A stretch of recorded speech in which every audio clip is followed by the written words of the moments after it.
आप सभी का होम साइंस क्लासेस में स्वागत है। होम साइंस का महा प्रैक्टिस सेट चल रहा है जिसमें आपको टॉपिक वाइज क्वेश्चंस कराए जाते हैं। तो अभी हमारा जो टॉपिक चल रहा है परिवार और समाज। तो चलिए आज का वीडियो स्टार्ट करते हैं। इसका पहला क्वेश्चन है,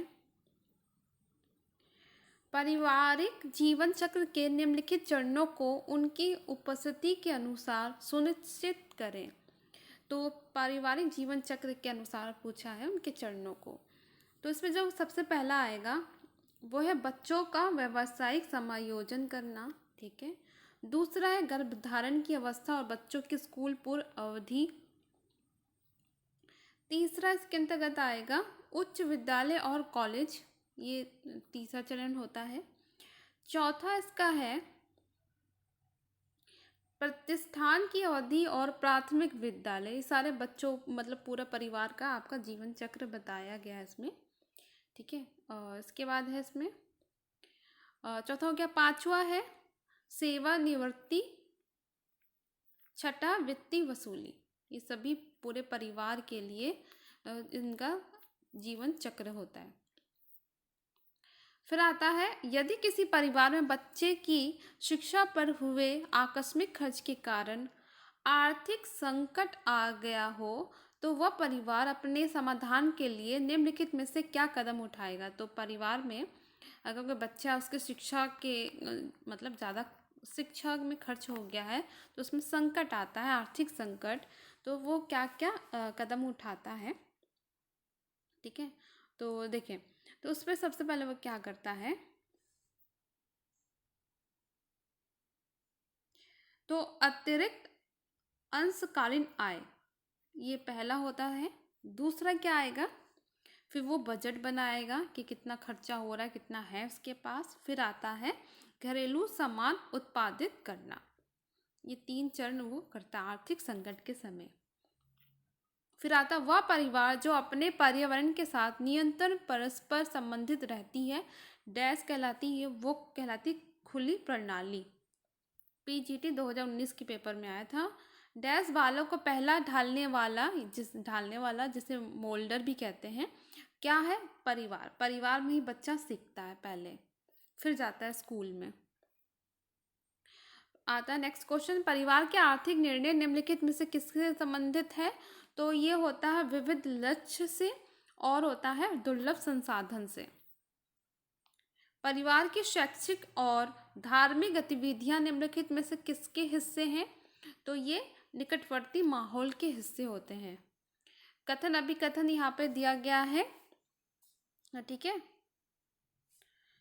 देखिए, परिवार एक व्यवस्था के रूप में कार्य करता है, तो बिल्कुल सही है। जो उसका कारण है, ये कुछ अंशों का समूह है जिन्हें कुछ लक्ष्यों को पूरा करने के लिए समन्वित किया जाता है। तो दोनों ही कथन सही है।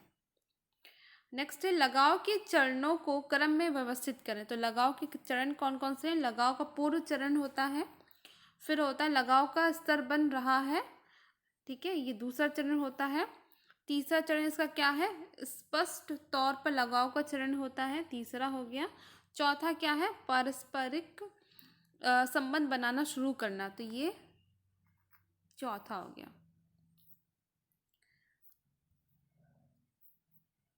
नेक्स्ट क्वेश्चन हमारा, उन तत्वों की पहचान करें जो कि एक परिवार की नज़दीकी पर्यावरण के उप पद्धति के अंतर्गत हैं। तो कौन कौन से होते हैं, वो होते हैं बैंक, स्कूल और मार्केट। तो देखिए ये सारे क्या होते हैं, परिवार के आसपास ही होते हैं। यहाँ आता है सूची मिलान करना। तो देखते हैं, सूची फर्स्ट में निम्नलिखित मदों को सूची सेकंड से मिलान कीजिए। तो सूची फर्स्ट और सूची सेकंड से मिलान करना, तो ये आपका टेक्सटाइल का क्वेश्चन यहाँ पे आ गया है। ठीक है। तो उरे पट्टी क्या होती है, कच्चे किनारे को परिसज्जित करना। ठीक है। अंदर की सिलाई क्या कहलाती है, सीवन को आसानी से पलट देना। नोचतम ये होता है सीवन से अतिरिक्त उभार को हटाना। स्थायी सिलाई क्या कहलाता है, आकार का बनाए रखना। टेक्सटाइल का क्वेश्चन यहाँ पे था। कथन अभिकथन है, जैसे जैसे परिवार के सदस्यों में बढ़ोतरी होती है वैसे वैसे प्रति व्यक्ति खर्च में बढ़ोतरी होती है। तो ये कथन वैसे तो देखा जाए तो सदस्यों में बढ़ोतरी होती है वैसे से प्रति खर्च में बढ़ोतरी होती है। तो ये आपका कथन गलत है। परिवार में सदस्यों की बढ़ोतरी होने पर प्रति खर्च व्यक्ति खर्च कम होता है। तो आर सही है, ए गलत है। देखते हैं जी, यहाँ पे दिया है।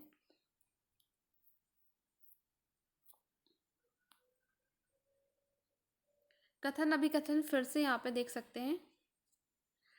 परिवार की घर संबंधी आवश्यकताएं परिवार की जनांकीय रूपरेखा पर आधारित है। तो बिल्कुल अभिकथन सही है। जो कारण है, जब परिवार जीवन चक्र के विभिन्न अवस्थाओं से गुजरता है, अर्थात प्रारंभिक से संवेदक अवस्था तक, तो स्थान की अवस्था बढ़ जाती है। तो ये भी आपका सही है, ए और आर दोनों ही सत्य हैं।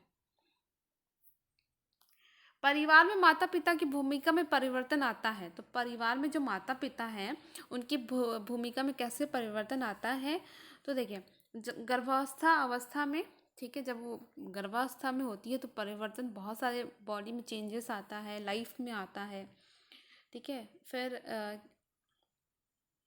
दूसरा क्या, शिशु पालन अवस्था में, तो शिशु पालन में भी बहुत सारे चेंजेस आता है। दोनों ही अवस्था में बहुत चेंजेस आता है, माता पिता दोनों में ही। फिर यहाँ पे कथन अभिकथन है, देख सकते हैं यहाँ पे।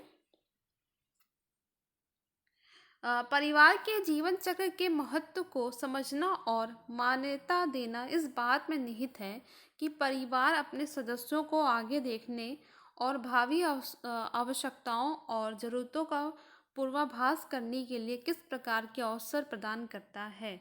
अभिकथन सही है। जो कारण दिया गया है, परिवार की आवश्यकताएं और ज़रूरतें जीवन चक्र की प्रत्येक अवस्था में बदल सकती है। तो ये भी सही है। आवश्यकताएं एक ही नहीं रहती, वो जीवन चक्र के अलग अलग रूपों में बदलती रहती है। तो दोनों ही आपका सही है, ठीक है। तो आज के लिए इतने ही। नेक्स्ट वीडियो में हम और क्वेश्चन सॉल्व करेंगे। अगर वीडियो पसंद आ रहा है तो वीडियो को लाइक करें, शेयर करें, और अभी तक आपने चैनल को सब्सक्राइब नहीं किया ना तो प्लीज़ चैनल को सब्सक्राइब करें।